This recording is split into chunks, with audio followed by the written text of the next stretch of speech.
السلام علیکم۔ آج ہم ایک آپ سمجھیں خاص سوال کا جائزہ لے رہے ہیں جو سفر کے دوران نماز کے اوقات سے متعلق ہے۔ بہت سے مسافروں کے ذہن میں یہ آتا ہوگا۔ وعلیکم السلام۔ جی بالکل، یہ ایک عام صورتحال ہے اور اہم بھی ہے۔ تو صورتحال کچھ یوں ہے کہ کوئی صاحب لاہور سے ملتان جا رہے ہیں، ظہر کا وقت شروع ہو چکا ہے، فرض کریں 12:30 بجے، اور انہوں نے سفر شروع کر دیا۔ ٹھیک ہے۔ اب ان کا ارادہ یہ ہے کہ راستے میں رکیں، پہلے ظہر کی قصر نماز پڑھیں یعنی 2 رکعت، جی اور پھر فوراً ہی عصر کی نماز بھی اول وقت میں، جسے مثل اول کہتے ہیں، اس میں پڑھ کر آگے بڑھ جائیں۔ اچھا۔ تو سوال یہ ہے کہ کیا یہ طریقہ ٹھیک ہے، خاص طور پر کہ ظہر کا وقت تو سفر شروع کرنے سے پہلے ہی ہو گیا تھا، اور کیا عصر حنفی فقہ کے مطابق مثل ثانی تک مؤخر نہیں کرنی چاہیے تھی؟ بہت اہم نقطہ اٹھایا آپ نے۔ دیکھیے، سفر میں نماز کے حوالے سے کچھ آسانیاں تو ہیں، لیکن اوقات کا مسئلہ خاص طور پر عصر کا حنفی فقہ میں وہ تھوڑا مختلف ہے۔ تو پہلے ظہر کی بات کر لیں۔ وقت تو گھر پہ شروع ہوا تھا لیکن پڑی راستے میں، یہ ٹھیک ہے؟ جی، ظہر کا تو کوئی مسئلہ نہیں، جب تک وقت کے اندر اندر نماز پڑھ لی گئی، چاہے سفر شروع کرنے کے بعد راستے میں قصر کر کے پڑھی، وہ نماز ادا ہو گئی، اس میں کوئی ابہام نہیں۔ ٹھیک ہے، ظہر کا معاملہ تو صاف ہو گیا۔ اصل جو بات ہے وہ عصر کی نماز کو جلدی پڑھ لینا، یعنی مثل اول میں۔ بالکل۔ اس بارے میں حنفی فقہ کا عام اصول کیا کہتا ہے، اور یہ تھوڑا سا بتائیں گے کہ مثل اول اور ثانی کیا ہوتا ہے؟ ہاں، یہ سمجھنا ضروری ہے۔ دیکھیے، حنفی فقہ میں جو زیادہ مضبوط یعنی راجح قول ہے وہ یہ ہے کہ عصر کا وقت مثل ثانی سے شروع ہوتا ہے۔ اچھا۔ مثل اول ہوتا ہے جب کسی چیز کا سایہ اس کے اصل سائے کے علاوہ اس چیز کے قد جتنا لمبا ہو جائے۔ جی۔ اور مثل ثانی تب ہوتا ہے جب وہ سایہ اصل سائے کو چھوڑ کر چیز کے قد سے 2 گنا لمبا ہو جائے۔ تو عام اصول تو یہی ہے کہ عصر کی نماز مثل ثانی سے پہلے نہیں پڑھنی چاہیے، چاہے آپ مقیم ہوں یا سفر میں ہوں۔ تو عام حالات میں انتظار کرنا پڑے گا، لیکن اس کیس میں تو مسافر نے مثل اول میں پڑھ لی، تو کیا سفر کی وجہ سے کوئی رعایت، کوئی رخصت مل سکتی ہے؟ جی ہاں، یہیں پر ایک اہم فقہی بحث سامنے آتی ہے۔ ایک خاص صورتحال میں رخصت ہے۔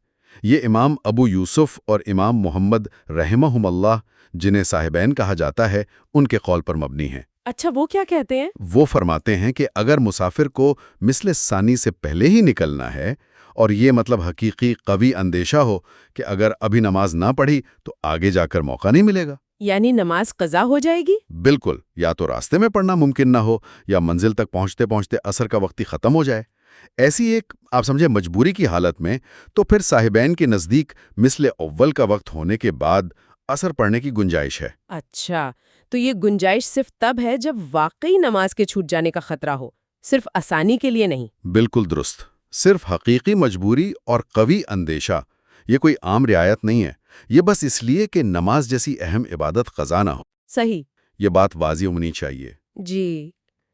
امام اعظم ابو حنیفہ رحمہ اللہ کا موقف زیادہ احتیاط والا ہے، وہ مثل ثانی پر ہی زور دیتے ہیں، لیکن صاحبین نے مسافر کی عملی مشکل کو سامنے رکھا ہے۔ تو اب واپس سے سوال پر آتے ہیں، جو نماز اس صورتحال میں پڑھی گئی، یعنی ظہر، قصر اور عصر مثل اول میں، اس کا کیا حکم ہے؟ دیکھیے، جو فتویٰ عام طور پر دیا جاتا ہے وہ یہی ہے کہ اگرچہ بہتر تو یہی تھا، زیادہ احتیاط اسی میں تھی کہ عصر مثل ثانی میں ہی پڑھتے، جی لیکن چونکہ مسافر نے سفر کی حالت میں غالباً انہی خدشات کی وجہ سے جو ہم نے ذکر کیے مثل اول میں پڑھ لی، تو وہ نماز ہو گئی ہے۔ یعنی درست شمار ہوگی۔ اچھا، تو نماز ہو گئی؟ جی، اس سے یہی ظاہر ہوتا ہے کہ سفر کی مشکلات میں صاحبین کے قول پر عمل کرنے کی گنجائش کو تسلیم کیا جاتا ہے۔ یہ جان کر یقیناً بہت سے مسافروں کے لیے آسانی ہوگی جو ایسی صورتحال سے دوچار ہوتے ہیں۔ تو خلاصہ یہ ہوا کہ ظہر وقت شروع ہونے کے بعد سفر میں پڑھنا ٹھیک ہے۔ جی عصر کا اصل وقت حنفی فقہ میں مثل ثانی ہے، لیکن اگر سفر میں نماز کے قضا ہو جانے کا قوی اندیشہ ہو تو صاحبین کے قول کے مطابق مثل اول کے بعد پڑھنے کی گنجائش موجود ہے، اور اس طرح پڑھی گئی نماز بھی درست ہے۔ بالکل یہی بات ہے، اور دیکھیں یہی تو فقہ اسلامی کی خوبصورتی ہے نا، کہ وہ اصولوں پر بھی قائم رہتی ہے اور انسان کی حقیقی مشکلات اور ضرورتوں کا بھی خیال رکھتی ہے۔ صحیح کہا۔ عبادات میں بھی خاص طور پر سفر جیسی حالت میں یہ عملی آسانیاں اور رخصتیں فراہم کرتی ہیں۔ یہ کوئی خشک قوانین کا مجموعہ نہیں بلکہ ایک زندہ نظام ہے۔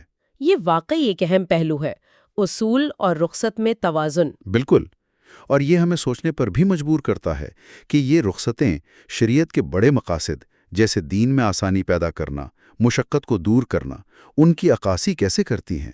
بہت خوب۔ ایک سوال جو ذہن میں آتا ہے وہ یہ کہ کیا ہم اپنی روزمرہ زندگی کے دوسرے معاملات میں بھی اسی طرح اصول اور عملی حالات یعنی حقیقت پسندی کے درمیان توازن تلاش کرنے کی کوشش کرتے ہیں؟